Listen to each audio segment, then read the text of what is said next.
When I was a beginner, I often thought to myself, wow, look at all these great projects that all these people are making. And then I saw my projects and I was like, why do they look so bad and ugly? Every time I would start a new project, thoughts like, what if it looks terrible, or this is just a waste of time, would pop up. The result of having those limiting beliefs is that I was refraining from actually building.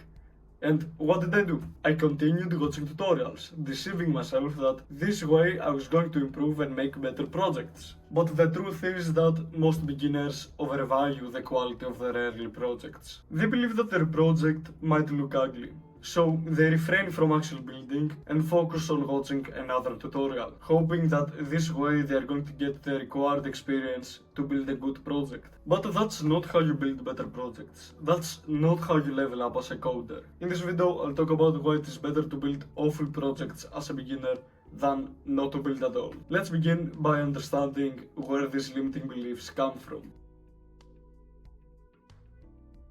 You probably started programming because you saw someone online build something awesome. Maybe someone like Danny. You started seeing what beautiful things people can build using code, and so you became inspired and motivated. That's not inherently bad.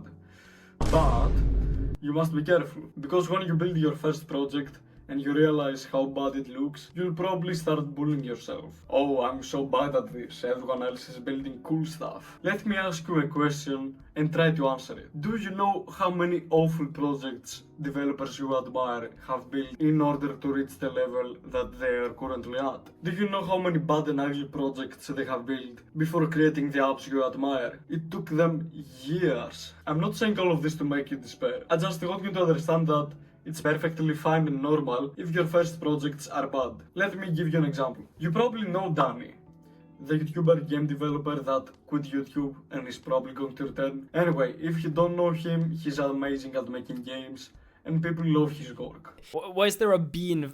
What's going on? But he also has a video where he shows his first games, and they are honestly awful.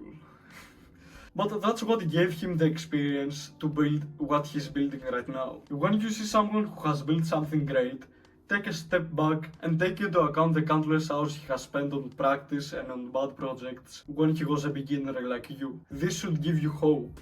You, a beginner who is currently only able to build awful projects, can reach a point after some years in which he can create great applications and games or whatever it is that you want to build. How can we achieve this? How you and I can reach a point where we can build high-level apps and games? We'll talk about that in the next part. Let's say you want to become a footballer, a soccer player if you're American. Will you get better by watching how other people play or through practice? While the former can be useful, it's not going to be the deciding factor when it comes to leveling up. No matter how many tutorials you'll watch, you're not going to get better if you don't train frequently. It's basically the same when it comes to programming. Currently, you are terrible at making projects. Why? Because you have no experience. How do you get experience? By practice. By coding, by failing and getting stuck. You may say, oh, that is obvious.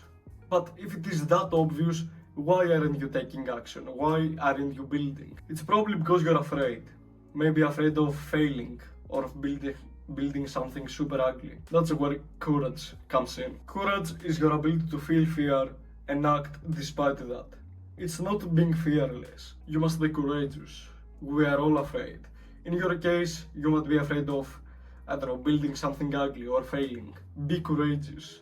Feel the fear and build anyway. If you do this daily, if you practice and build projects despite your fear daily, you'll gradually become better at it. You'll start building prettier and more useful projects. It's like in the gym, where you start with a really lightweight and over the next few months you increase it. Eventually you reach a point where you become really muscular. Yeah, that's it, bro. Start building using what you already know. If you're a beginner, you're probably going to build something ugly and useless. But do not despair. That's a part of the process. Just aim at improving a little bit every time. You should only start worrying if after a few months you feel stuck and you see no improvement. In this case, you are probably aren't working hard enough. Your actionable step in this video is to be okay with building bad projects as a beginner. Keep in the back of your mind that the only way to create better projects is by making more of them, by practicing. Remember to be courageous. It's okay to be afraid of building something ugly or of failing. We all experience it. Right now, I'm a little afraid of recording because I used to be a really shy kid. But I'm still here, I'm recording because I want to achieve my goals. Take action despite your fears by building using what you already know. What I mean by this is that you don't have to know all the features of Python in order to build a program with it. Just start coding using what you already know and you'll figure out anything else that you need along the way. That's all I have to say. Start practicing. It's the only way to level up and you know this. You're just afraid. That's normal. When you feel fear, be courageous and act despite that. Anyway, I hope I was clear and I didn't waste your time. If I helped you, consider pressing the subscribe or the like button. Remember to start building using what you already know, and take care.